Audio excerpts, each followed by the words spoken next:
BJP నాయకుడు బండి సంజయ్ గెలుస్తాడా? ఇడ councillor నుంచి ఎంపీ ఎట్లయిండు?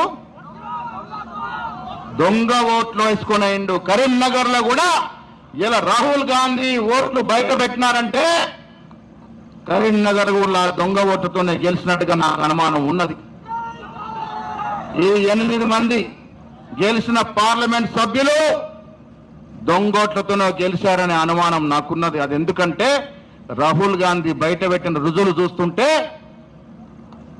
ఒక్కొక్కడికి ఓటు జగిత్యాలలో ఉన్నది, కరీంనగర్లో ఉన్నది, చొప్పదండిలో ఉన్నది, వేములవాడలో ఉన్నది. ఎట్లుంటుందయ్యా? పొద్దున్న లేచాడు 4 నియోజకవర్గాల్లో ఓటేసిండు.